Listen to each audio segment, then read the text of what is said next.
নমস্কার বন্ধুরা। তো ইউজিসি নেট জুন 2025 তার ফর্ম ফিল আপ অলরেডি চলছে এবং আজকে আমরা এই প্রস্তুতির সাথে সাথেই যাতে আপনাদের একটা হেল্প হতে পারে সেই কারণে আজকে পেপার ওয়ানের প্রিভিয়াস ইয়ারের যে কোশ্চেন সেইটা তার সলিউশন আমরা আজকে একটা নিয়ে এসেছি। এটা হচ্ছে ডাব্লিউবি সেট 2024 সেটে এই কোশ্চেনটা পড়েছিল, তার বিস্তারিত প্রশ্ন উত্তর নিয়ে আজকে আলোচনা করব। ভিডিওটি দীর্ঘায়িত হতে চলেছে, আর আপনারা যারা দেখছেন অবশ্যই খাতা কলম নিয়ে বসতে পারেন যাতে আপনারাও সাথে সাথে এই যে প্রবলেমগুলো রয়েছে তার সলিউশন আপনারা করতে পারেন। তো আজকে কেবলমাত্র কম্প্রিহেনশন বাদ দিয়ে প্রায় 45টা কোশ্চেন আমরা আজকে আলোচনা করব। প্রথমেই যে কোশ্চেনটা রয়েছে যে which of the following is not usually found in both thesis and research articles। Thesis এবং রিসার্চ আর্টিকেলে আমরা কি পাই না এদের মধ্যে? Introduction and acknowledgement, method and reference, ISSN and impact factor, results and conclusion. এখানে কি বলা হয়েছে? এখানে দুটো কথা বলা হয়েছে, থিসিস আর রিসার্চ আর্টিকেল। দেখুন, থিসিস এবং রিসার্চ আর্টিকেলে কি থাকে? ইন্ট্রোডাকশন থাকে, অ্যাকনোলেজমেন্ট তো থাকবেই, মেথড রেফারেন্স তো থাকতে হবে, কি মেথড নিয়ে কাজ করেছেন সেটাও থাকতে হবে। এই যে আইএসএসএন, এটা কিন্তু কোনো থিসিস বা রিসার্চ আর্টিকেলের ক্ষেত্রে হয় না। আইএসএসএন বা আইএসবিএন এগুলো কি হয়? বইয়ের ক্ষেত্রে হয়। হ্যাঁ, এবং এই যে ইম্প্যাক্ট ফ্যাক্টর, এটা কিন্তু রিসার্চ আর্টিকেল বা থিসিসের হয় না, এটা কিসের হয়? জার্নালের হয়, কোনো একটা স্পেসিফিক জার্নালের ইম্প্যাক্ট ফ্যাক্টর। আর রেজাল্ট অ্যান্ড কনক্লুশন তো থিসিস আর আর্টিকেলের মধ্যে থাকবেই। ফলে যে অপশান নাম্বার সি হচ্ছে কিন্তু এর রাইট অপশান, অর্থাৎ থিসিস এবং রিসার্চ আর্টিকেলের মধ্যে ইন্ট্রোডাকশন থাকে, অ্যাকনোলেজমেন্ট থাকে, মেথড রেফারেন্স থাকে, রেজাল্ট কনক্লুশন থাকে, কিন্তু এই আইএসএসএন এবং ইম্প্যাক্ট ফ্যাক্টর থাকে না। সো অপশান নাম্বার সি হচ্ছে রাইট অ্যান্সার। এরপর যদি দেখি কোশ্চেন নাম্বার 2 বলেছে যে identify the correct pair related to research from the following. তাহলে এদের মধ্যে যে দুটো করে দেওয়া আছে এরকম কারেক্ট পেয়ার বলেছে, রেশনাল অফ স্টাডি, সেটা ইমার্জেন্স অফ স্টাডি বলছে, মেথডস, তাকে প্রসিডিওর বলা হচ্ছে, অ্যাবস্ট্রাক্ট, সামারি পয়েন্টস, আর ডিসকাশনের সাথে রয়েছে জেনারেলাইজেশন। তো এটার সঠিক উত্তর কি হবে? Rational of the study, emergence of the study দুটো কিন্তু একই নয়। আবার মেথড আর প্রসিডিওর দুটো কিন্তু একই নয়। প্রসিডিওর মানে আমি কিভাবে এগোচ্ছি, আমার রিসার্চটা কিভাবে এগোচ্ছে, প্রসেস থেকে এসছে প্রসিডিওর। কিন্তু মেথড মানে হচ্ছে আমি কোন ধরনের মেথোডোলজি আমি ব্যবহার করছি আমার রিসার্চ আর্টিকেলের জন্য। আবার ডিসকাশনের মধ্যে জেনারেলাইজেশনের মধ্যেও কিন্তু পার্থক্য আছে। ডিসকাশন মানে কি? একটা রিসার্চ আর্টিকেলের ক্ষেত্রে ডিসকাশন মানে হচ্ছে আমি প্রথম থেকে শেষ অবধি কি করতে চেয়েছি, কি পেলাম, সেটা আগে আমার সেই রিসার্চ আউটপুটটা এক্সিস্টিং যে জ্ঞান ভাণ্ডার রয়েছে বা নলেজ বেস রয়েছে সেখানে কি এক্সট্রা দিল, এই আলোচনা থাকে ডিসকাশনের মধ্যে। আর জেনারেলাইজেশন হচ্ছে একটা অন্য জিনিস। জেনারেলাইজেশন হচ্ছে যে কোনো একটা কয়েকটা ঘটনাকে বা কয়েকটা আমি যে বিষয়কে, হাইপোথিসিসকে, সেগুলোকে একসাথে আমি করছি, তাদের একটা জেনারেল ফ্রেমওয়ার্কের মধ্যে নিয়ে আসার চেষ্টা করছি। মানে যদি বলি যে ধরুন অ্যাক্সিডেন্ট হয়েছে, তাহলে আমি একটা রোড অ্যাক্সিডেন্ট, ট্রেন অ্যাক্সিডেন্ট, এরকম বাইসাইকেল অ্যাক্সিডেন্ট, এদের একটা আমি কজ এফেক্ট একসাথে করার চেষ্টা করছি, এটা হয়ে যাবে জেনারেলাইজেশন। কিন্তু ডিসকাশনটা কি? ডিসকাশন হচ্ছে একটা রিসার্চের ব্যাপার। ফলে এখানে কিন্তু অপশান নাম্বার যে সি সেইটা কিন্তু প্রপার ম্যাচ করছে। অর্থাৎ অ্যাবস্ট্রাক্ট হচ্ছে একটা কি সামারি পয়েন্টস। অ্যাবস্ট্রাক্ট হচ্ছে একটা রিসার্চ আর্টিকেলের যে পুরো জিনিসটা তার একটা মানে সামারি বলা যেতে পারে, কি একটা ছোট জিনিস কয়েক লাইনে 200-250 ওয়ার্ডের মধ্যে লেখা হচ্ছে, সেখানে পুরো রিসার্চ ওয়ার্কটা আমার রিফ্লেক্ট করছে। ফলে এখানে অপশান নাম্বার সি হয়ে যাচ্ছে কি রাইট অপশান। তো একটু সময় লাগবে, কেননা আমরা যে অন্যান্য অপশানগুলো সেগুলো নিয়েও ডিসকাশান করছি। ফলে যাতে আগামী দিনে এগুলো আপনাদেরকে হেল্প করতে পারে পরীক্ষার ক্ষেত্রে, কী ধরনের যেরকম প্রশ্ন এলো সেখানে কিন্তু আপনাদের একটা নলেজ বেস তৈরি হয়ে যাচ্ছে। আচ্ছা, এরপর কোশ্চেন নাম্বার 3-তে বলেছে the parameters for national institutional ranking framework, NIRF যে র্যাঙ্কিং ফ্রেমওয়ার্ক রয়েছে সেইটা সম্পর্কে এখানে বলা হচ্ছে। সেখানে প্যারামিটারগুলো কি? এতে রয়েছে option teacher student ratio, research project, placement, UG PG and PhD programs, outreach program, মানে কোনগুলো NIRF এর মধ্যে ধরা হচ্ছে। এখানে আবার রয়েছে অপশান বিতে teaching learning and resources, perception, views of stakeholders, teaching and learning, research, views of student. Option ডিতে রয়েছে দেখুন teaching learning process and resources, research professional practices. দেখুন এইখানে একটা গুরুত্বপূর্ণ বিষয় হচ্ছে NIRF হচ্ছে পুরোপুরি একটা এটা কোনো কোয়ালিটেটিভ কিন্তু র্যাঙ্কিং নয়, এটা হচ্ছে পুরোপুরি কোয়ান্টিটেটিভ র্যাঙ্কিং। ফলে যে সমস্ত অপশানগুলোতে দেখুন রয়েছে যে এইখানে ভিউজ অফ স্টেক হোল্ডার্সের ভিউজের এখানে কোনো কিন্তু ব্যাপার নেই, কারণ কি এটা কোয়ান্টিটেটিভ ফ্রেমওয়ার্ক, এর মধ্যে কোয়ালিটি অর্থাৎ স্টুডেন্টরা কী বলছে, টিচাররা কী বলছে তার কিন্তু কোনো গুরুত্ব নেই। সেম জিনিস রয়েছে ভিউজ অফ স্টুডেন্ট অপশান সিতে, তো এটাও কোয়ালিটেটিভ হয়ে যাচ্ছে, তাহলে অপশান সি কিন্তু বাদ হয়ে যাচ্ছে, বি বাদ হয়ে যাচ্ছে। এরপর হচ্ছে দেখুন এখানে রয়েছে এই টিচার স্টুডেন্ট রেশিও, এটাও কিন্তু কোয়ালিটেটিভ স্টাডি, টিচার স্টুডেন্ট রেশিওর উপর নির্ভর করছে একটা ইনস্টিটিউশনের কোয়ালিটি কী হবে, ফলে এটারও কিন্তু এখানে কোনো গল্প নেই।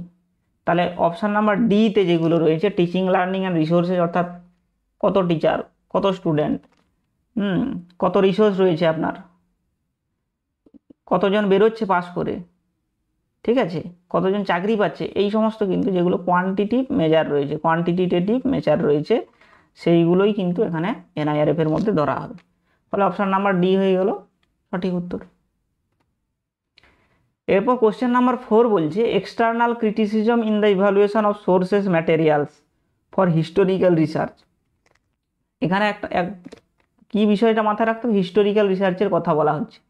সেই হিস্টোরিক্যাল রিসার্চের কি বলছে, external criticism in the evaluation of source material. আমি হিস্টোরিক্যাল রিসার্চ করতে গিয়ে যে সমস্ত সোর্স ম্যাটেরিয়াল পেলাম, কোনো একটা ধরুন পুরোনো দিনের ম্যানুস্ক্রিপ্ট পেলাম, বই পেলাম, তাহলে তার একটা এক্সটার্নাল ক্রিটিসিজম মানে ওই বইতে যা বলছে সেটা সম্পর্কে বাইরে থেকে, ওই বইয়ের বাইরে থেকে অন্য কোনো গল্প দেওয়া আছে কি না, সেইটা কি বোঝায় এখানে।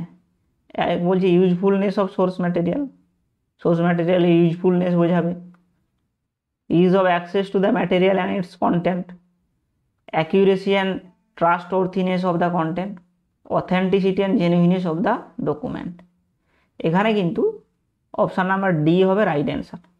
যে বাইরে থেকে আরেকটা যদি সেখানে ক্রিটিসিজম থাকে তাহলে সেটা ডকুমেন্টটার কী থাকে, অথেন্টিসিটি এবং জেনুইননেস, হ্যাঁ যে ডকুমেন্টটা সঠিক এবং এটা জেনুইন, এইটা বোঝায়। এইটা মানে বাইরে থেকে কেউ ক্রিটিসিজম করলেই সেই যে বইটা সঠিক কতটা, বইয়ের ভেতরে বা তার গল্পটা যে কতটা সঠিক, বা আমি যে ডকুমেন্টসটার কথা বলছি, যে সোর্স ম্যাটেরিয়ালটার কথা বলছি সেটা সঠিক কিনা সেটা কিন্তু বোঝা যাবে না, ঠিক আছে। বইটা পাওয়া যেত কিনা আগেকার দিনে সবার কাছে অ্যাক্সেস ছিল কিনা সেটাও বোঝা যাবে না, ইউজফুলনেস সেটাও বোঝা যাবে না। তাহলে কি বোঝা যাবে, অথেন্টিসিটি এবং জেনুইননেস তার কতটা রয়েছে সেটাই কিন্তু বোঝাবে। কোশ্চেন নাম্বার 5-এ কী রয়েছে, independent variable in research. Dependent variable থাকে, ইন্ডিপেন্ডেন্ট ভেরিয়েবল থাকে। ডিপেন্ডেন্ট ভেরিয়েবল একটা থাকে, ইন্ডিপেন্ডেন্ট ভেরিয়েবল অনেকগুলো থাকে। এখানে কি বলছে, A can be manipulated, B remains constant for study, can not be measured, can only be counted.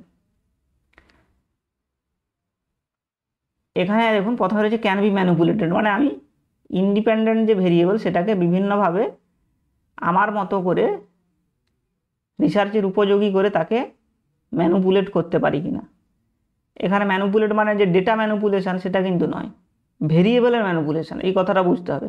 এখানে কনফিউজ হয়ে যেতে পারি যে ডেটা ম্যানিপুলেট করাটা তো ঠিক নয়, এথিক্সের বাইরে। এখানে কিন্তু ডেটা ম্যানিপুলেশনের কথা বলা হচ্ছে না, বলা হচ্ছে ভেরিয়েবলের ম্যানিপুলেশন। অর্থাৎ আমি কোনো একটা যে লোক তাকে তার ইনকাম বাড়িয়ে দিচ্ছি, দিয়ে দেখছি যে লোকটা কীভাবে বিহেভ করছে, যেটা আমরা কনজিউমার বিহেভিয়ারে পড়ি। তাহলে এই যে ইনকাম, যদি তার ইন্ডিপেন্ডেন্ট ভেরিয়েবল হয়, কনজামশন যদি তার ডিপেন্ডেন্ট ভেরিয়েবল হয়, তাহলে আমি ইনকামকে ম্যানুপুলেট করছি, বাড়িয়ে দিচ্ছি কি কমিয়ে দিচ্ছি। ঠিক আছে, তাহলে কিন্তু ইন্ডিপেন্ডেন্ট ভেরিয়েবল ম্যানুপুলেট করা যায়। Remains constant, independent variable constant নাও থাকতে পারে স্টাডির মধ্যে। ক্যান নট না মেজার করলে তার ইন্ডিপেন্ডেন্ট ভেরিয়েবলই হবে কি করে। আর ক্যান অনলি বি কাউন্টেড, শুধুমাত্র ইন্ডিপেন্ডেন্ট ভেরিয়েবল থাকলে তো হবে না, আমাকে ডিপেন্ডেন্ট ভেরিয়েবলও থাকতে হবে আর ইন্ডিপেন্ডেন্ট ভেরিয়েবলও থাকতে হবে। সে কারণে অপশান ডি বাদ হয়ে গেল, সি বাদ হয়ে গেল, বি বাদ হয়ে গেল, অপশান এ হচ্ছে এর উত্তর। কোশ্চেন নাম্বার 6-তে কি বলা হচ্ছে, এর learning model that combines conventional face to face communication with non conventional electronically produced learning inputs. দুটো জিনিস রয়েছে, ফেস টু ফেস রয়েছে, আবার হচ্ছে নন conventional electronically produced learning inputs. এটা কি constructivist learning, ICT based learning, নাকি ব্লেন্ডেড লার্নিং, নাকি ওপেন লার্নিং? এটা হচ্ছে অ্যাকচুয়ালি ব্লেন্ডেড লার্নিং। মানে কি রয়েছে, ব্লেন্ডেড মুড আমরা করোনার সময় আগে বলতাম ব্লেন্ডেড মুড, আমাদের বিদ্যাসাগর বিশ্ববিদ্যালয়ে হতো, কিছু ক্লাস অনলাইনে হতো, কিছু অফলাইনে হতো, তো সেটাকেই বলা হচ্ছে এখানে ব্লেন্ডেড মুড। আইসিটি বেস মানে হচ্ছে পুরোপুরি সেখানে আইসিটি সেখানে ব্যবহার থাকবে, প্রজেক্টর কিংবা স্মার্ট বোর্ড দিয়ে ক্লাস হবে। ওপেন লার্নিং হচ্ছে যেটা আমরা ডিস্টেন্স এডুকেশন বলি, সেটা একটা ওপেন লার্নিং। আর কনস্ট্রাকটিভিস্ট লার্নিং হচ্ছে সেটা একটা অন্য ধরনের জিনিস, মানে টিচার স্টুডেন্ট সবাই মিলে আলোচনার মধ্য দিয়ে একটা জিনিস আমরা গড়ে তুলছি, তার ধরনটাই আলাদা, এই কোশ্চেনের সাথে কোনো সম্পর্কই নেই। এবার কোশ্চেন নাম্বার 7-এ বলছে, অ্যাজ পার পিডাব্লিউসি research organisation global survey the financial growth of entertainment and media industry. Entertainment এবং মিডিয়া ইন্ডাস্ট্রির ফিনান্সিয়াল গ্রোথ কিসের উপর নির্ভর করবে ভবিষ্যতে? এটা পিডাব্লিউসি বলে একটা রিসার্চ অর্গানাইজেশন, তাদের ভবিষ্যৎবাণী ছিল এটা হচ্ছে অ্যাডভার্টাইজিংয়ের ভিত্তিতে আগামী দিনে বাড়বে। কারণ কনজিউমার স্পেন্ডিং কেন বাড়াতে যাবে মিডিয়া বা এন্টারটেনমেন্টের মধ্যে? স্প্রেড, পোস্টকার্ড, স্যাটেলাইট কমিউনিকেশান এগুলো অলরেডি চলে এসছে, কিন্তু ভবিষ্যতে যেটা হচ্ছে যে জোর করে করে অ্যাডভার্টাইজ দিয়ে দিয়ে এন্টারটেনমেন্ট এবং মিডিয়া ইন্ডাস্ট্রিকে বাড়াবে। কীভাবে না, কোনো একটা প্রোডাক্টকে বিক্রি করতে গেলে তার এগেনস্টে আমাকে অ্যাডভার্টাইজ করতে হবে, এবং এই অ্যাডভার্টাইজ করতে গেলে আমাকে এন্টারটেনমেন্ট মিডিয়া হাউসের মধ্য দিয়ে যেতে হবে। এটা আমি ভিডিও অ্যাডভার্টাইজ করছি, অডিও অ্যাডভার্টাইজ করছি, তাহলে এর মধ্য দিয়ে পড়ে যাচ্ছে এবং তার উপরে গ্রোথ নির্ভর করছে। কোশ্চেন নাম্বার 8 বলছে, in a group of members with different background the barrier two communication among them primarily rises from. অনেক গ্রুপের লোকজন রয়েছে এবং সেখানে কমিউনিকেশন তৈরি হচ্ছে, তাহলে সেখানে কি কি অসুবিধা তৈরি হতে পারে? ড্রেস ডিজাইন, এখানে কিন্তু প্রাইমারিলি রাইজেস, কে কেমন ড্রেস পরে এলো তার উপর কমিউনিকেশান সেখানে কিন্তু ব্যারিয়ার হতে পারে না। এথনিসিটি, এইটাই হচ্ছে মূল জিনিস, তার ল্যাঙ্গুয়েজ কি, সে এথনিসিটির মধ্যে চলে আসছে, তাহলে ল্যাঙ্গুয়েজ বাইরে ব্যারিয়ার তৈরি হবে এথনিসিটির কমিউনিকেশান করতে গেলে। তার টেস্ট প্রেফারেন্স, কী ধরনের সে কথাবার্তা পছন্দ করে। কালার ব্লাইন্ডনেস, কালার ব্লাইন্ডনেস থাকলে যে ব্যারিয়ার আসবে প্রাইমারিলি সেটার কোনো মানে নেই। ফুড হ্যাবিটের উপরও নির্ভর করে না, তাহলে কিসের উপর নির্ভর করে? এথনিসিটি। তাহলে অপশান বি হয়ে গেল রাইট অ্যান্সার। যে যদি এথনিসিটির ডিফারেন্স থাকে একটা গ্রুপের মধ্যে, হিন্দিভাষী থাকলো, বাংলাভাষী থাকলো, কেউ হয়তো দক্ষিণের দিক থেকে থাকলো, তামিল, তেলেগু, তারা একসাথে কমিউনিকেশান করতে গেলে তাদের কিন্তু একটা প্রাইমারি ব্যারিয়ার তৈরি হবে। ঠিক আছে। কোশ্চেন নাম্বার 9 বলছে যে the expression of emotion by men and animals, মানুষ এবং অ্যানিম্যালের মধ্যে যে এক্সপ্রেশন রয়েছে, যেটা চার্লস ডারউইন বলেছিলেন, এটা কোন ধরনের কমিউনিকেশনের মধ্যে পড়ে? ভার্বাল কমিউনিকেশন, নন verbal communication, speech communication, visual communication. Verbal communication মানে কি, সেখানে ওয়ার্ডস থাকবে, শব্দ থাকবে। ঠিক আছে, সেটা আপনি বলুন, লিখুন, দেখান, যাই করুন, ওয়ার্ডস থাকতে হবে। এখানে হচ্ছে অপশান বি হচ্ছে রাইট অ্যান্সার, নন ভার্বাল কমিউনিকেশন, অর্থাৎ আমি কিছু বলছি না, কোনো ওয়ার্ডের সাহায্য নিচ্ছি না, কেবলমাত্র ইমোশনের মধ্য দিয়ে বোঝানোর চেষ্টা করছি, এটা হচ্ছে non verbal communication. Option B হচ্ছে রাইট অ্যান্সার। স্পিচ তো নয়, আর ভিজুয়াল কমিউনিকেশনও নয়। ভিজুয়াল কমিউনিকেশনটা একটা আলাদা ব্যাপার। Question number 10. The documentary film making movement that began in France during 1960s is known as 1960 ফ্রান্সে একটা সিনেমা ডকুমেন্টারি তৈরি হয়েছিল, এটা একটা অন্য ধরনের ডকুমেন্টারি ফিল্ম মেকিংয়ের মুভমেন্ট, মানে একটা আন্দোলন শুরু হয়েছিল। আন্দোলন বলতে এটা লড়াই বা যুদ্ধ, রাস্তায় নেমে আন্দোলন ব্যাপারটা নয়। এই আন্দোলনটা হচ্ছে কি ডকুমেন্টারি ফিল্ম মেকিংয়ের আন্দোলন। তো মানে কি না, এখানে আগে উত্তরটা বলে নিই তাহলে বোঝাতে সুবিধা হবে। এর অ্যান্সারটা হচ্ছে অপশান নাম্বার ডি, যেটার নাম হচ্ছে সিনেমা ভেরিটে। এটার মানেটা কি ট্রুথ সিনেমা, ঠিক আছে, এটার মানেটা হচ্ছে ট্রুথ সিনেমা। ট্রুথ সিনেমাটা কি না, যেটা তার মধ্যে কোনো আলাদা করে বাইরের গল্প থাকবে না, সেটা হচ্ছে যা রিয়েলিটি সেইটাকে আমি ছবি তুলছি। কোনো একটা ঘটনা, সেই ঘটনার সম্পূর্ণ হচ্ছে বিবরণী, ধারা বিবরণীর মতো করে একটা ট্রুথ আমি তুলে ধরছি। সেখানে কোনো গল্প থাকবে না, আলাদা করে কোনো বাইরে থেকে কোনো ইনপুট থাকবে না ডিরেক্টর বা অভিনেতাদের মধ্য থেকে। ফলে এই ধরনের যে জিনিস তৈরি শুরু হয়েছিল 1960-এর দশকে ফ্রান্সে, তাকে বলা হতো সিনেমা ভেরিটে বা truth cinema. Option number D হচ্ছে রাইট অ্যান্সার। এরপর 11 বলছে in a collaborative teaching learning environment the teacher plays. দেখুন এখানে কিন্তু কোলাবোরেটিভ লার্নিং এর টিচিংয়ের কথা বলা হয়েছে, কোলাবোরেটিভ টিচিং, ঠিক আছে। ফ্যাসিলেটার, ফ্রেন্ড, গাইড, ট্রেনার। তাহলে এই আলাদা আলাদা চারটা জিনিসের আমাকে ডিফারেন্স বুঝতে হবে, তবেই বুঝতে পারবে। ফ্যাসিলেটার কি করে না, সে হেল্পিং এ গ্রুপ ওয়ার্ক টুগেদার, একসাথে কাজ করার জন্য সে হেল্প করে, ঠিক আছে। তার স্টাইল কি নিউট্রাল এবং সাপোর্টিভ, ঠিক আছে। অনেকের সাথে তার যে স্টুডেন্টদের সাথে তাদের সাথে নিউট্রাল রিলেশন থাকবে এবং সাপোর্ট করে যাবে। ফ্রেন্ড, দেখুন সেখানে একটা পার্সোনাল আর ইনফর্মাল রিলেশন রয়েছে এবং সেখানে একটা ইমোশনাল ব্যাপার রয়েছে। গাইড কি করে, তিনি হচ্ছে সাপোর্টিভ কিন্তু ডিরেক্টিভ, অর্থাৎ তিনি স্টুডেন্টদের কাছ থেকে কোনো ইনপুট নেন না, একতরফাভাবে স্টুডেন্টদেরকে গাইড করে যান, তিনি হচ্ছেন গাইড, স্টুডেন্টদেরকে ডিরেকশন দেন। আর ট্রেনার হচ্ছে পার্টিকুলার স্কিল তৈরি করার জন্য, ঠিক আছে, একটা ফর্মাল এবং স্ট্রাকচার্ড ওয়েতে তিনি কাজ করেন। তো সেই কারণে কোলাবোরেটিভ টিচিংটা কি, কোলাবোরেটিভ টিচিংয়ে হচ্ছে টিচার ফ্যাসিলিটেটরের কাজ করে। তিনি কি করেন, স্টুডেন্টস নিজেদের মধ্যে জানা বোঝা যাতে তৈরি হয়, নিজেদের মধ্যে আলোচনা তৈরি হয়, তার একটা গাইডেন্স, একটা গ্রুপের মধ্যে তিনি অ্যাজ এ ফ্যাসিলিটেটর হিসেবে তার হচ্ছে কাজ। তাহলে অপশান নাম্বার এ হয়ে গেল সঠিক উত্তর। এবার 12, the criteria against which students' progress of learning in different curricular areas could be assessed are known as। কি বলছে, student progress of learning different curricular, স্টুডেন্টদের প্রোগ্রেস কিভাবে হচ্ছে লার্নিংয়ের বিভিন্ন কারিকুলার অ্যাক্টিভিটিস বা কারিকুলার এজের মধ্যে দিয়ে, সেটাকে কি বলা হয়, learning contents, learning objective, learning outcome, learning experiences. তো এই চারটা কী জিনিস সেটা যদি দেখি, লার্নিং কন্টেন্টস কি না, ম্যাটেরিয়াল, বই, ভিডিও, অডিও, ঠিক আছে।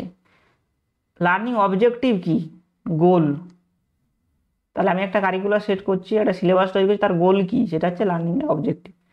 লার্নিং আউটকামস কি না, একটা এই লার্নিং প্রসেসের মধ্য দিয়ে গিয়ে স্টুডেন্টের মধ্যে কি রিফ্লেক্ট করবে। এখানে উদাহরণ দেওয়া যাচ্ছে, দেখুন যে chapters of photosynthesis in biology, এটা হচ্ছে কি learning contents. Students will understand how plants make food, এটা হচ্ছে অবজেক্টিভ এই চ্যাপ্টারের। Students explains photosynthesis with examples, এই লার্নিং প্রসেসের মধ্য দিয়ে যাওয়ার পরে কি আউটকাম পাচ্ছি না, স্টুডেন্টরা নিজেই সালোক সংশ্লেষ কি সেইটা ব্যাখ্যা করতে পারছে। লার্নিং এক্সপিরিয়েন্স কি না, স্টুডেন্ট কিভাবে কি ফিল করছে, ঠিক আছে। সেই কারণে এখানে যে কথাটা বলা হয়েছে যে student progress of learning in different curricular, স্টুডেন্টের প্রোগ্রেস কি হচ্ছে, স্টুডেন্টের আউটপুটটা কি হচ্ছে, সেটা আমরা কোথা থেকে পাবো, লার্নিং আউটকাম, অপশান সির মধ্য দিয়ে পাবো। কোশ্চেন নাম্বার 13 কি বলছে, identify the characteristics of constructivist classroom from the following. কি জিনিসের কথা বলছে? Constructivist classroom. Community of learner are present in the class. আচ্ছা, ক্লাসরুম এনভায়রনমেন্ট ইজ কম্পিটিটিভ। দেখুন, কনস্ট্রাকটিভ মানে কি? আমরা একটা জিনিসকে সবাই মিলে গড়ে তোলার চেষ্টা করছি, সেখানে একটা ভালো কিছু তৈরি করার চেষ্টা করছি। সেখানে কম্পিটিটিভনেস থাকলে কিন্তু হবে না, এ ওর সাথে লড়াই করবে, সেটা কিন্তু থাকলে হবে না। ইন্টারঅ্যাক্টিভ এবং সাপোর্টিভ, অবশ্যই কনস্ট্রাকটিভ হতে গেলে ইন্টারঅ্যাক্টিভ এবং সাপোর্টিভ হতে হবে। এবং হচ্ছে classroom is dominated with empowered teacher. না, কনস্ট্রাকটিভিস্ট ক্লাসে কেবলমাত্র টিচারের কথাই চলবে, এটা কিন্তু নয়। Classroom environment is cooperative. হ্যাঁ, কোঅপারেটিভ এবং অ্যাক্টিভিটি বেসড, সবাই কাজ করার মধ্য দিয়ে নিজেদের মধ্যে শিখবে। তাহলে 1, 3, 5, অপশান নাম্বার সি 1, 3, 5 হয়ে গেল কনস্ট্রাকটিভিস্ট ক্লাসরুমের যে ক্যারেক্টারিস্টিক্স। তাহলে এখানে কিন্তু আমরা সাথে সাথে জেনেও নিলাম যে এগুলোর মানেটা কি, কীভাবে কাজ করছে। 14, a 5 credit course with 2 credit assigned for lectures, 1 credit of tutorial and 2 credits of fieldwork shall have the following। আচ্ছা, তো এখানে আর একটা কোশ্চেনটা অ্যাকচুয়ালি ভুল ছিল, সবাইকেই বোধ হয় নম্বর দেওয়া হয়েছে। এখানে আরেকটা জিনিস বলে দিতে হতো, তবে গিয়ে কোশ্চেনটা এই হতো যে আমার 1 ক্রেডিট ইজিক্যাল টু কত আওয়ার্সের অ্যাক্টিভিটি, সেইটা বললে তবেই কোশ্চেনটা বোঝা যেত। যেমন হচ্ছে কি, দেখুন এখানে বলেছে 2 ক্রেডিট, একটা লেকচার হলে কি হয়? লেকচার সমানে 2 ক্রেডিট পায়। টিউটোরিয়াল হলে সে 2 ক্রেডিট পায়। আর ফিল্ড ওয়ার্ক হলে, আচ্ছা 1 ক্রেডিট ফর টিউটোরিয়াল, তাহলে টিউটোরিয়াল হলে 1 ক্রেডিট পায়, আর হচ্ছে ফিল্ড ওয়ার্ক হলে 2 ক্রেডিট পায়। এরপর হচ্ছে 5 ক্রেডিট কোর্স যদি হয়, তাহলে অ্যাকচুয়ালি কি হবে? 5 × 3 আওয়ার্স, তাহলে 15 আওয়ার্স হবে। এবার কোনটাতে 15 আওয়ার্স হচ্ছে সেইটা বুঝতে হবে আর কি। যেরকম 1 আওয়ার লেকচার, মানে এখানে 2 হলো, 1 × 2 2, 1 আওয়ার টিউটোরিয়াল, তাহলে 1 × 1 1, 4 আওয়ার ফিল্ড ওয়ার্ক, তাহলে 4 × 2 8, তাহলে 8, 2, 10, 11, এটা হচ্ছে 11। সেম যদি এখানে আমরা দেখি 1 আওয়ার লেকচার, মানে এখানে 2 আওয়ার টিউটোরিয়াল, মানে 2 × 1 2, 3 আওয়ার ফিল্ড ওয়ার্ক, 3 × 2 হচ্ছে 6, তাহলে 6, 2, 8, 2 হচ্ছে 10, এটা হচ্ছে 10। এবার 2, 3 আওয়ার লেকচার্স, ঠিক আছে, 2, 3 আওয়ার লেকচার, মানে 3 আওয়ারের লেকচার হচ্ছে 2 ঘন্টা ধরে, তার মানে এটা 6। 1 আওয়ার টিউটোরিয়াল মানে 1, তাহলে 6 আর 7, 4, আর হচ্ছে 4 আওয়ার ফিল্ড ওয়ার্ক, তাহলে 4 × 2, তাহলে কত হচ্ছে 8। তাহলে এখান থেকে আমরা কি পেলাম? 6, 1, 7, 8, 15। তাহলে দেখুন অপশান সি কিন্তু ম্যাচ হয়ে যাচ্ছে, যদি আমার credit hour 1 credit equal to 3 hours হয় আর কি। তো সেইটা এখানে দেওয়া নেই, সেই কারণে সবগুলোই মানে সবাই মার্কস পেয়েছে আর কি। কিন্তু এরকম যদি দেওয়া থাকে তাহলে হিসেবটা এইভাবে হবে। আচ্ছা, কোশ্চেন নাম্বার 15-এ বলা হচ্ছে in the context of student appraisal, Parakh. পরখের মানে কি? পরখের মানে হচ্ছে option number B, performance assessment, review analysis of knowledge. PA for হচ্ছে পারফরমেন্স অ্যাসেসমেন্ট, আর এ হচ্ছে রিভিউ অ্যানালিসিস অফ নলেজ। রিভিউ অ্যানালিসিস অফ নলেজ হচ্ছে আর এ কে, আর এইচ হচ্ছে ফর হলিস্টিক ডেভেলপমেন্ট। ঠিক আছে, এইটার মানে হচ্ছে পরখ। আচ্ছা, question number 16, a certain country has 504 universities and 25,951 colleges. আচ্ছা, 1, 2, 3, 3টে ক্যাটাগরি রয়েছে এগুলোর। কি বলছে? What is the percentage correct to 1 decimal place of higher education institution grade 3? Grade 3-তে কত পার্সেন্টেজ হায়ার ইনস্টিটিউশন রয়েছে? তাহলে এগুলো আলাদা আলাদা করে আগে বের করে নিতে হবে। এখানে দেখুন গ্রেড 3-তে ইউনিভার্সিটি রয়েছে 7%, তাহলে কত সংখ্যক ইউনিভার্সিটি রয়েছে না, 504 ইন্টু 7/100, এত থাকবে ইউনিভার্সিটি। কলেজ আছে কত, এই যে গ্রেড 3 এইটা 23%, তাহলে 23% কত কলেজের মধ্যে, ইন্টু 25,951, তাহলে এদেরকে আমাকে কি করতে হবে, যোগ করে দিতে হবে।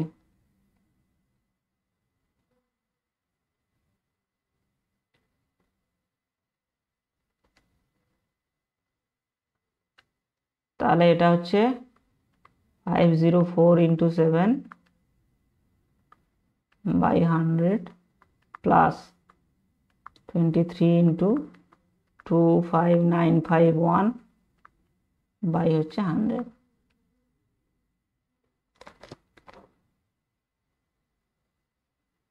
তাহলে এটা হচ্ছে, যদি আমি গুণ করি, একটু ক্যালকুলেশনটা সময় লাগবে।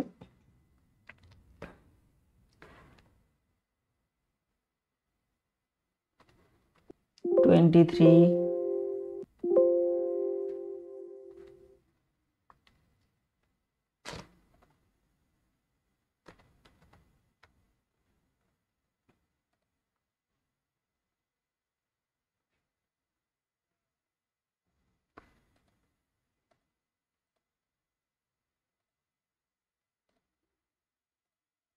তাহলে এটা হয়ে গেল 3508/100 প্লাস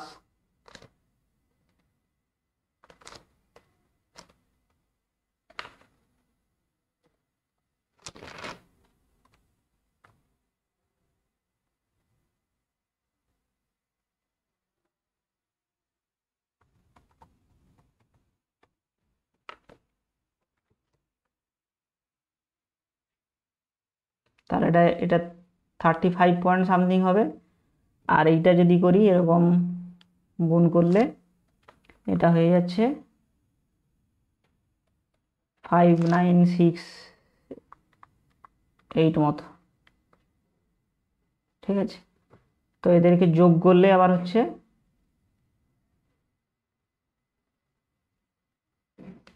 মোটামুটি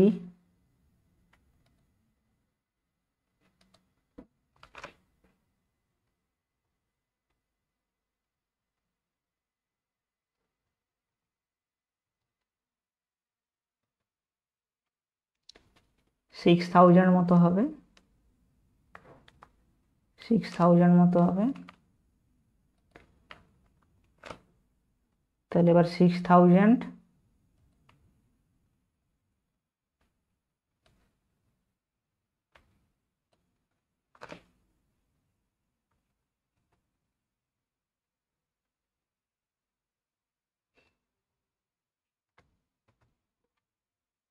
তাহলে 22.6 সামথিং হচ্ছে। 6000 বাই আমি যদি টোটালটা করে দিই, মানে 25,951 সাথে 504, তাহলে হবে 26,455।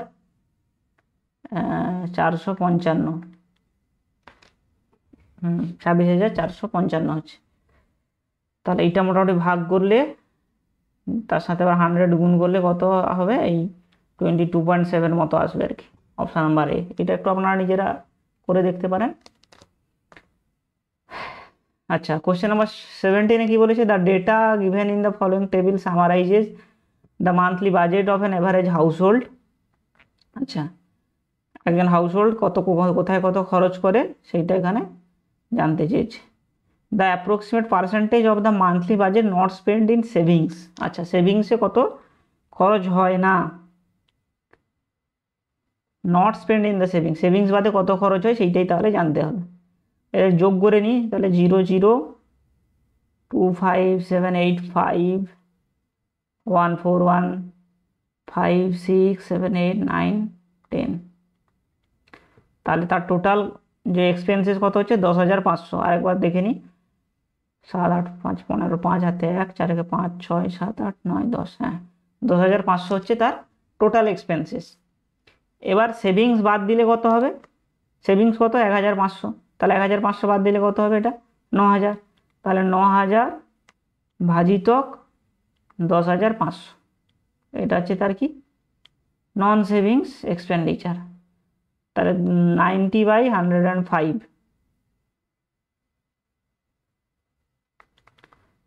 90, দুটো করে জিরো কেটে দিলে 90/105।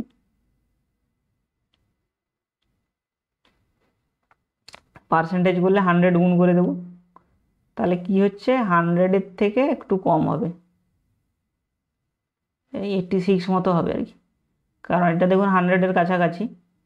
তাহলে এটা যদি 100 কেটে যায় 90 হচ্ছে, যেহেতু 5 আছে নিচে, তাহলে 5 দিয়ে একটু ভাগ করতে হবে, 86-এর কাছাকাছি হবে। করে দেখতে পারেন, 86-এর কাছাকাছি দাঁড়াবে।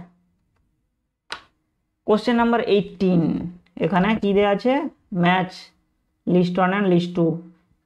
এতে রয়েছে nominal data, ordinal data, interval ratio. আচ্ছা, can add and subtract but can not multiply and divide. যোগ করা যাবে, বিয়োগ করা যাবে, গুণ ভাগ করা যাবে না। এটা কোথায় করা যাবে না, এই যে ইন্টারভ্যাল ডেটা থাকলে, 25 থেকে 30 ধরুন রয়েছে এরকম ধরনের ডেটা, তাহলে আমি যোগ বা বিয়োগ করতে পারি, কিন্তু গুণ ভাগ করা যাবে না।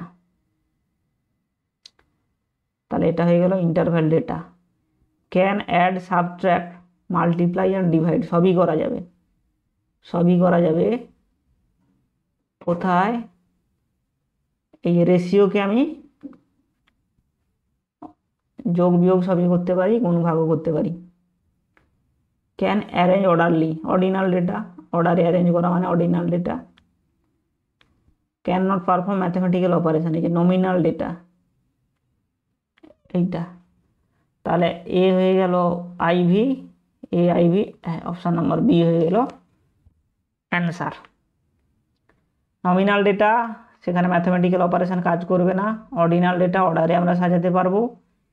ইন্টারভ্যাল ডেটা, যোগ বিয়োগ করা যাবে, গুণ ভাগ করা যাবে না। আর রেশিওকে সবই করা যাবে, যোগ বিয়োগ গুণ ভাগ সমস্ত কিছু।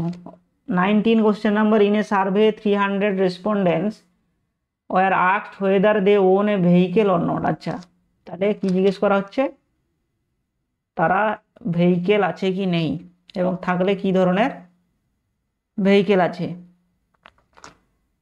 আচ্ছা, তাহলে এখানে own vehicle, car, scooter, both, do not own vehicle. তাহলে নট ওন স্কুটার, তার সংখ্যা কত, টোটাল কত 300। কতজনের স্কুটার নেই সেইটা হিসাব করি। তাহলে 20 আর 30 যাদের কিছুই নেই, এদের তো স্কুটারও থাকবে না, তাহলে 70। আচ্ছা, বোথ যাদের আছে তাদের স্কুটার আছে, স্কুটার যাদের আছে তাদের স্কুটার আছে, কিন্তু শুধু কার যাদের আছে তাদের স্কুটার নেই। তাহলে যোগ করে দিলে এটা হয়ে যাচ্ছে 74, 40, 35, 474। তাহলে এটা যোগ করলে কত হচ্ছে 144। তাহলে 144 টোটাল, 144 বাই পার্সেন্টেজ জানতে চেয়েছি, তাহলে 300। তাহলে মোটামুটি দেখুন, এটা যদি 150 হতো তাহলে 50%-এর মতো হতো। 150 থেকে একটু কম আছে, তার মানে 50-র একটু কম হবে, মানে এই অপশান বি 48 হয়ে যাবে। ঠিক আছে, এটা আপনাদেরকে কিন্তু একটু বুঝতে হবে, হিসেব না করে। যেরকম 150 হলে, তাহলে 150, 300, 2 কেটে যাবে, 2 আর 150 হয়ে যাবে। কিন্তু এখানে তো 150 নেই, আছে 144, তার মানে 50-র থেকে একটু কম, 48। 50-র থেকে বেশি যেগুলো সেগুলো বাদ। তাহলে অপশান বি হচ্ছে রাইট অ্যান্সার। Question number 20। আচ্ছা, রিজন আর অ্যাসারশন রয়েছে। অ্যাসারশন কি বলছে, data governance set internal standard data policies that apply to how data gathered, stored, process and dispose. এটা বোঝার ক্ষেত্রে কি করবো, এখানে একটা বিকজ লাগিয়ে দিতে হবে। এই বিকজটা ঠিকঠাক কাজ করছে কিনা দেখতে হবে। তাহলে data governance set internal standard data policies that apply to how data gathered, stored, process and disposed of, because data governance maintains certain principles to make effective data governance, with which are accountability, standardized rules, regulation, data standard। হ্যাঁ, তাহলে দেখুন বিকজটা ঠিকঠাকভাবে কাজ করছে, যে data governance কী দেওয়া আছে এবং সে কিভাবে কাজ করে। হ্যাঁ, তাহলে এটা মোটামুটি অপশান এ হয়ে যাবে, বোথ আর কারেক্ট আর reasoning is the correct explanation. ঠিক আছে, এখানে একটা বিকজ লাগিয়ে আপনাকে দেখতে হবে যে কাজ করছে কিনা। 21 ফাইন্ড দ্য মিসিং ক্যারেক্টার। আচ্ছা ডায়াগ্রাম মিসিং ক্যারেক্টার এখানে 3 4 49। আচ্ছা 3 4 দেখুন যোগ করলে কত হবে 7, 7 স্কোয়ার কত 49। আচ্ছা 5 আর 1 যোগ করলে 6, 6 স্কোয়ার কত 36। তাহলে এভাবেই হচ্ছে 7 5 12, 12 স্কোয়ার 144। তাহলে এইটার 2 যোগ করে দেবো 10 হয়ে যাবে, 10 স্কোয়ার 100। অপশান নাম্বার এ হচ্ছে রাইট অপশান। এ তো খুবই ইজি, সেট বলেই সম্ভব এরকম ইজি সব প্রশ্ন দেয়, নেটের থেকে একটু ডিফিকাল্ট কোশ্চেন হয়। আচ্ছা 22 if in a certain language popular is coded as. আচ্ছা তাহলে কোন ওয়ার্ড এইটা বলা হবে পপুলার। পি আছে কিউ, আচ্ছা পি এর পরে কিউ, ও পি ওর পরে পি, ইউ ভি, তাহলে পরের ওয়ার্ডটা দেওয়া আছে, তার মানে এর আগের ওয়ার্ডগুলো লিখতে হবে। Word would be coded as, কোন ওয়ার্ডটাকে এইভাবে লেখা হবে। জি এর আগে তাহলে কি ছিল A B C D F G F, B এর আগে কি এ, এন এর আগে কি এম, পি এর আগে কি ও, ভি এর আগে কি ইউ, টি এর আগে কি এস, তাহলে ফেমাস। অপশান নাম্বার বি হচ্ছে রাইট অ্যান্সার। এটাও খুবই সোজা ছিল। 23 find out the missing letter in the table. আচ্ছা এ বি সি ফাঁকা E, A B Y X, তাহলে দেখুন A B Y X, A B X Y, W Z. তাহলে এখানে বি তো হবে না, কে ভি এর পাশাপাশি কিছুই নেই, বা ভিটা হতে পারতো কিন্তু এখানে ম্যাচ করছে না ভি। তাহলে অপশান নাম্বার বি হবে, ডি। এখানে ডি বসাতে হবে, তাহলে এটা সঠিক হবে। 24 find the missing character in the diagram from the given alternatives. আচ্ছা মিসিং 5 4 9 29, 29 মাইনাস 9 20, তাহলে 5 4কে মাল্টিপ্লাই করছি আর 9কে যোগ করছি। 3 8কে মাল্টিপ্লাই করলে 24, যোগ করুন 11 তাহলে 35। আচ্ছা 9 আর 4কে মাল্টিপ্লাই করলে 36, তাহলে 13 যোগ করে দেবো এর সাথে।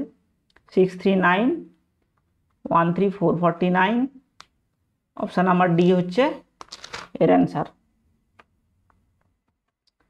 From the following find out the group of letters which is different from others. আচ্ছা different from others E F G I J K, E F G I নেই, ই এফ নেই, জি আই নেই, জে কে। আচ্ছা P আছে, তারপর Q আছে, আর নেই, S T. আচ্ছা আই আছে, জে নেই, কে আছে, এম নেই, এন ও, এম এর পর এন নেই, ও ওর পর পি নেই, আর এস। তার মানে দেখুন সি ডি এগুলো একটা ম্যাচ করছে, যে একটার পর আরেকটা নেই, আরেকটা নেই, তারপর দুটো কি আছে না, একটা আছে তারপরটা নেই, তারপর আবার আছে আর একটা নেই, আছে তারপরেরটাই আছে। এইভাবে এই তিনটে ম্যাচ করছে, একটা ছাড়া আরেকটা, একটা ছাড়া আরেকটা, তারপর আবার পরপর দুটো। কিন্তু এখানটা কি হচ্ছে পরপর দুটো দিয়ে শুরু হয়েছে, তাহলে অপশান নাম্বার বি হচ্ছে অড ওয়ান, তাহলে বি হয়ে যাবে সঠিক উত্তর। In a group of cows and hens. আচ্ছা কাউ আছে, হেন্স আছে, the number of the leg are 14 more than the twice the number of head. মানে যতগুলো কাউ আর হেন আছে, কাউ আর হেন মিলে যত আছে তাদের থেকে তাদের পাগুলো কি হচ্ছে দ্বিগুণের থেকে 14 বেশি, 14 বেশি। সি যদি কাউ হয় আর এইচ যদি হেন হয়, তাহলে কি হচ্ছে সি প্লাস এইচ, তাদের যদি হেড কাউন্ট হয়, এইটার সাথে আমি 2 গুণ করে 14 করলেই কি পাবো টোটাল পা। টোটাল পা কত হচ্ছে, কাউর হচ্ছে 4টা করে পা আর হেনের হচ্ছে 2টো করে পা, 2H 4C 2H। এটা যদি যোগ করি 2C plus 2H plus 14 is equal to 4C plus 2H। 2h কেটে যাবে দুদিক থেকে, 4c 2c, তাহলে 14 is equal two 4c minus 2c, তাহলে এদিকটা কত হচ্ছে 2c ইজিক্যাল টু 14, তাহলে c কত 14/2, তাহলে 7, 7খানা গরু, অপশান নাম্বার বি। বোঝা গেল? এখানে যে লজিকটা বলেছে যে কাউ আর হেন তাদের যত সংখ্যক যে পা আছে সেইটা তার দ্বিগুণের থেকে 14 বেশি, তার দ্বিগুণের থেকে 14 বেশি, আর তাদের পায়ের সংখ্যাটা বের করেছি, কাউয়ের 4টা করে পা আর মুরগির 2টো করে পা, যে সমান করে সলিউশন বের করে নিলাম। 27, যেখানে একটা ডায়াগ্রাম দেওয়া আছে ইংলিশ, ম্যাথামেটিক্স, হিন্দি। আচ্ছা, the diagram contains the number of candidates, 500 candidates ছিল, number of who fail the difference test. আচ্ছা, ফেল করেছে তাদের নাম্বার দিয়েছে। What is the percentage of candidate who fail in at least 2 subject? At least 2 subject মানে 2 subject plus 3 subject. 2 তো থাকবে, 3 থাকবে at least. আচ্ছা, 2 তাহলে কত ছিল? এইগুলো হচ্ছে 2, এই যে 12 আর 10 যোগ করলে কত হচ্ছে 24, 34, আর সবগুলোতে ফেল করেছে 5, এটাও থাকবে, তাহলে কত হচ্ছে 37। 12, 24, 10, 34, 39, 34 আর 5 39 হচ্ছে। এবার কি বলেছে? পার্সেন্টেজ বের করেছে, তাহলে 39 টোটাল ফেল করেছে অ্যাটলিস্ট 2 সাবজেক্টে, টোটাল স্টুডেন্ট হচ্ছে 500, তাহলে ইন্টু 100 করে দেবো, 0 0 কেটে গেল, 5 দিয়ে আমি ভাগ করলে 5 6 7 যায় 35, 7.8, অপশান নাম্বার ডি হচ্ছে অ্যান্সার।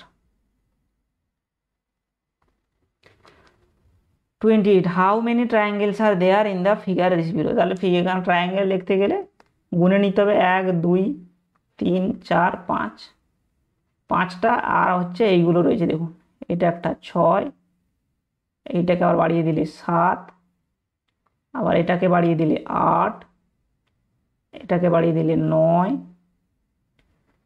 আর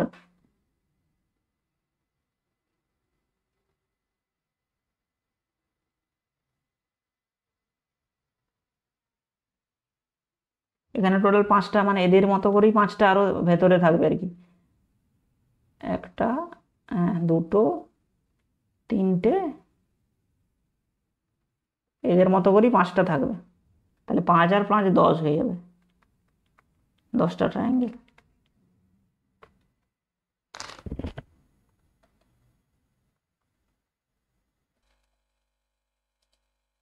সো পরের প্রশ্ন, কোশ্চেন নম্বর 29, এখানে কি রয়েছে? 2 স্টেটমেন্ট রয়েছে, 1 and 2, আর হচ্ছে সেখান থেকে 4 কনক্লুশন রয়েছে। আচ্ছা, প্রথম স্টেটমেন্ট হচ্ছে অল গ্রিন আর ব্লু, তার মানে আমার যদি এটা গ্রিন হয়, জি ফর গ্রিন, তার মানে সব গ্রিনগুলো কোথায় থাকবে? ব্লু এর মধ্যে থাকবে।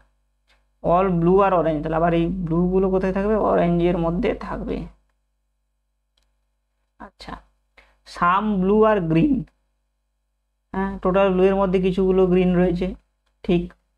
সাম অরেঞ্জ আর গ্রিন, তাহলে এতগুলো অরেঞ্জের মধ্যে কিছুটা তো গ্রিন রয়েছেই, তাহলে 2ও ঠিক হয়ে গেল। Some green are not orange,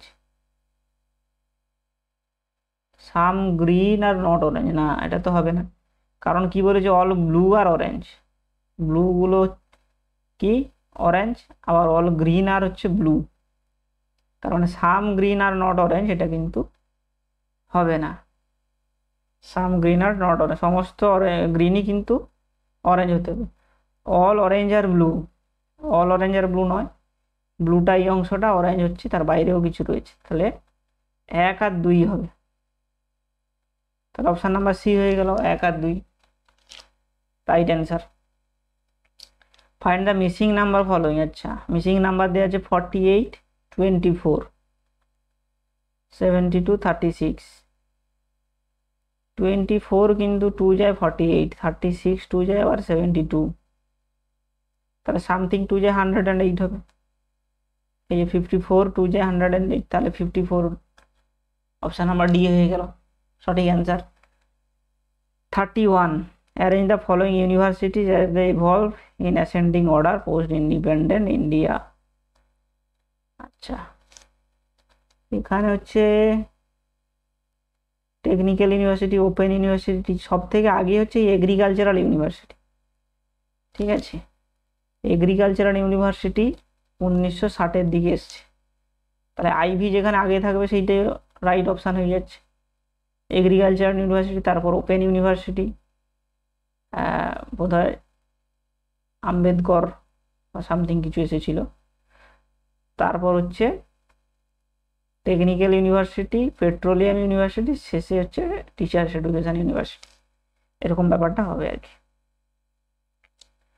32-তে কি বলেছে, NEP 2020 recommends to increase the gross enrolment ratio in higher education including vocational education 2018। আচ্ছা, 2035-এ 2018 থেকে কত বাড়াতে চেয়েছে? 45, 48, 40, 50। এনইপি 50% এনরোলমেন্ট রেশিও সমস্ত হায়ার এডুকেশনের মিলে বাড়ানোর কথা বলেছে, যেটা 18-তে কি ছিল, 26.3%। তাহলে অপশান নাম্বার ডি হয়ে গেল সঠিক অ্যান্সার। 33-তে বলেছে, which one of the following is essential to obtain 4 year Yuji honours with research degree. 4 years degree কোর্সের কথা এখানে জিজ্ঞেস করছে। এর মধ্যে কোনটা? Securing 160 credit including 12 credits from research project. এইটা হচ্ছে মূল অ্যান্সার। 100 ক্রেডিট, 160 ক্রেডিট থাকতে হবে, যেখান থেকে 12 ক্রেডিট রিসার্চ প্রজেক্ট থেকে আসবে। এখানে জেনারেল এটা তো থাকবে না, 75% মার্কসের গল্প নেই। মাইনর মেজর ডিসিপ্লিন থেকে প্রজেক্ট শুধুমাত্র থাকলেই হবে না। তাহলে অপশান এ হচ্ছে সঠিক answer. Identify from the following the learning contents in professional education program. Professional education প্রোগ্রামের কথা বলেছে। Principle, skill, techniques, application and knowledge. Principle, practice, techniques, skill and application. Core concept, principle, techniques, application and practice. Core concept, language. তো এখানে option C হবে সঠিক answer. Core concept থাকতে হবে, principal of techniques থাকতে হবে, প্রিন্সিপালস থাকতে হবে, অ্যাপ্লিকেশন প্র্যাকটিস থাকতে হবে। এখানে কি নেই? কোর কনসেপ্ট নেই এই দুটোতে। এটাতে কোর কনসেপ্ট আছে, কিন্তু আবার ল্যাঙ্গুয়েজ এইসবের কথা বলেছে, অ্যাপ্লিকেশন প্র্যাকটিসের কথা এখানে বলা নেই। তো অপশান সি হয়ে যাবে সঠিক অ্যান্সার। 35-এ কি বলেছে, studies of near eastern and far eastern societies and culture, language, people. আচ্ছা, এটাকে কী বলা হচ্ছে? তো এই যে ইস্টার্ন, ফার ইস্টার্ন অর্থাৎ পূর্ব এবং পশ্চিমী দুনিয়া যে আমরা বলি, সেই পূর্ব দুনিয়ার কথা বলা হয়েছে। এটাকে অ্যাকচুয়ালি বলা হয় ওরিয়েন্টাল লার্নিং। এই চারটে লার্নিং কি একটু বুঝে নিতে হবে। ওয়েস্টার্ন লার্নিং কি? Emphasis on science, rationality, empirical observation. এটা হচ্ছে ওয়েস্টার্ন লার্নিংয়ের মধ্যে পড়ে। ঠিক আছে। অর্থোডক্স লার্নিং হচ্ছে ট্র্যাডিশনাল ডগমাস, তার উপর ওরিয়েন্টাল হচ্ছে এই যে ancient Asian civilization, India, China, Persia, এই ধরনের জিনিসগুলো। সিমেটিক লার্নিং কি? জিউস, অ্যারবস, এই ধরনের যে সিমেটিক পিপুল রয়েছে তাদের উপর লার্নিংকে সিমেটিক লার্নিং বলা হয়। তাহলে এটার সঠিক উত্তর হবে অপশান সি, ওরিয়েন্টাল লার্নিং। কারণ এখানে নিয়ার ইস্টার্ন, ফার ইস্টার্নের কথা বলা হয়েছে। 36, a young adult who spends considerable time with video games, social media, other internet, কি বলা হয়? টেকি নাকি স্ক্রিনেজার নাকি নেট নেটিভ নাকি নেট মাইগ্রেন্ট? যারা এই ধরনের অ্যাডাল্ট যারা রয়েছে, তারা ইয়ং অ্যাডাল্ট, তারা যদি সারাক্ষণ ভিডিও গেম, সোশ্যাল মিডিয়ার মধ্যে পড়ে থাকে, তাদেরকে বলা হয় স্ক্রিনেজার। Option B, স্ক্রিনেজার। বাকিগুলো কি একটু দেখতে পারেন। টেকি মানে যে হচ্ছে টেকনোলজির প্রতি হাই ন্যাক রয়েছে, নতুন গ্যাজেট, সফটওয়্যার, এগুলো সম্পর্কে তার একটু উৎসাহ রয়েছে। আর স্ক্রিনেজার হচ্ছে যারা অতিরিক্ত পরিমাণে স্ক্রিন টাইম, যে সমস্ত টিনেজার অতিরিক্ত পরিমাণে স্ক্রিন টাইম তাদের রয়েছে, তাদেরকে স্ক্রিনেজার বলা হচ্ছে। নেট নেটিভ মানে যারা ইন্টারনেট এরিয়াতে, ইন্টারনেট সময়ে এরাতে জন্ম হয়েছে। আর নেট মাইগ্রেন্ট মানে যারা ইন্টারনেট যুগের আগে জন্ম হয়েছে কিন্তু এখন ইন্টারনেট যুগে এসে পড়েছেন, তাদেরকে হচ্ছে নেট মাইগ্রেন্ট বলা হয়। এই হচ্ছে কনসেপ্ট।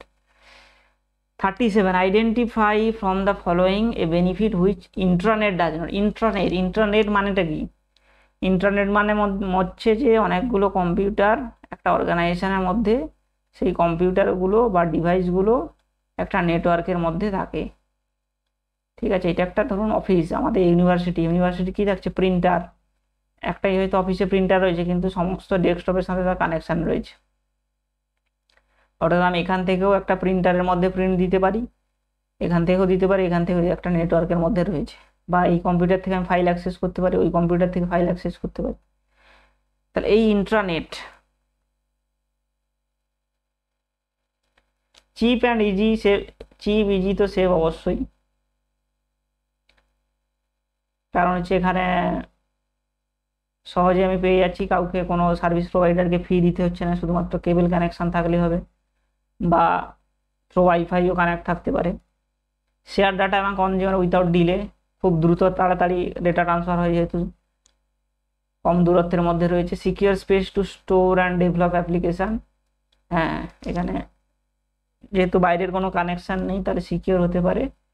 হাই সিকিউরিটি পাসওয়ার্ড, তো এখানে কিন্তু হাই সিকিউরিটি পাসওয়ার্ড দেওয়া যায় না ইন্টারনেটের মধ্য দিয়ে। অপশান নাম্বার তাহলে ডি হয়ে গেল right answer. 38, given below are two statement. আচ্ছা, এখানেও কি রয়েছে? Computer can do computing and teleconferencing because computer with internet connectivity and having proper software can do computing and তো সুন্দরভাবে এটা কিন্তু এখানে বিকজ বসালে আমরা কথাটা ভ্যালিড হয়ে যাচ্ছে। তার মানে অ্যাসারশন রিজনিং কারেক্ট এবং তাদের মধ্যে এক্সপ্লেনেশনও কারেক্ট। কম্পিউটার তো করতেই পারে কম্পিউটিং টেলিকনফারেন্সিং, রিজনও কারেক্ট আছে। 39, match the following list with terms of list two. আচ্ছা, লিস্ট ওয়ান। আচ্ছা, এখানে কয়েকটা জিনিস রয়েছে, কিছু কিছু সফটওয়্যার বা অ্যাপ্লিকেশান রয়েছে, সেগুলো হ্যাঁ কারা এর ইনোভেটর বা সামথিং কিছু এখানে দিয়েছে। এ হচ্ছে blue jeans network. Blue jeans network এটা হচ্ছে,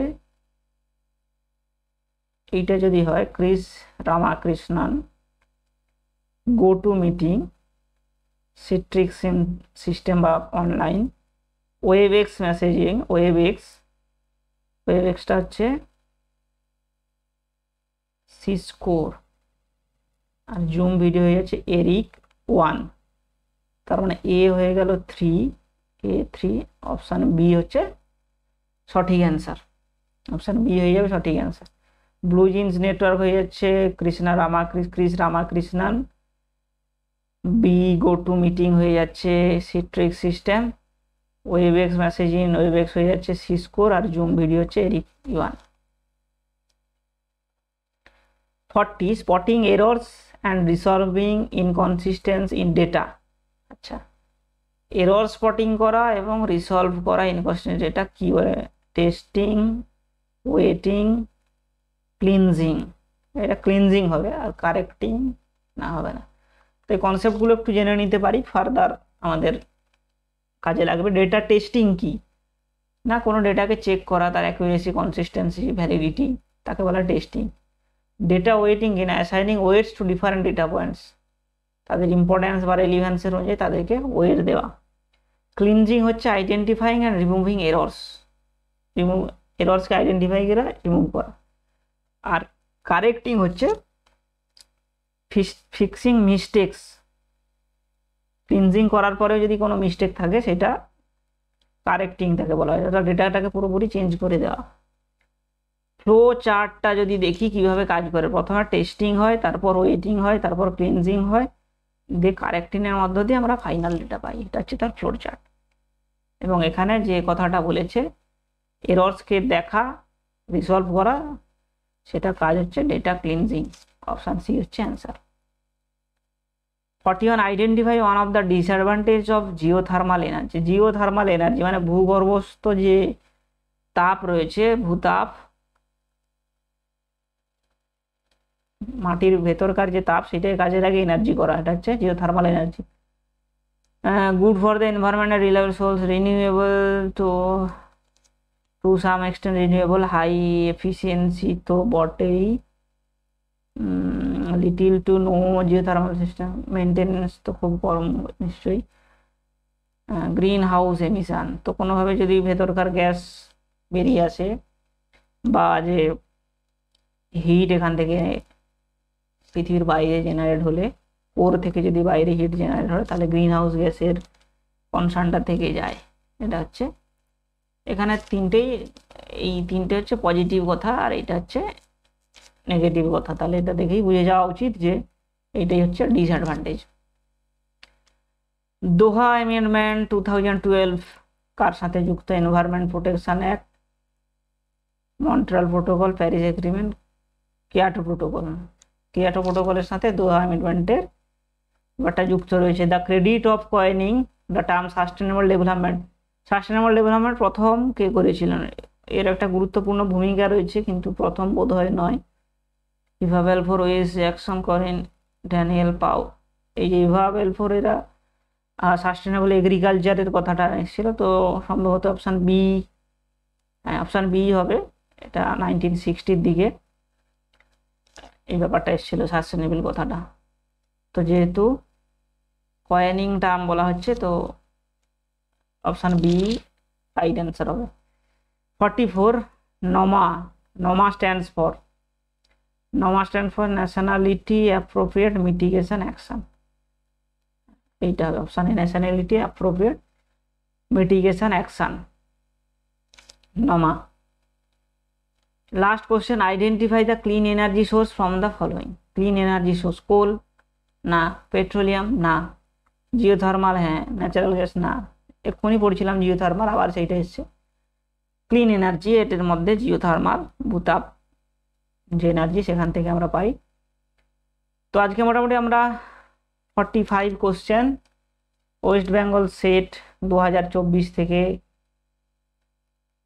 করলাম প্র্যাকটিস।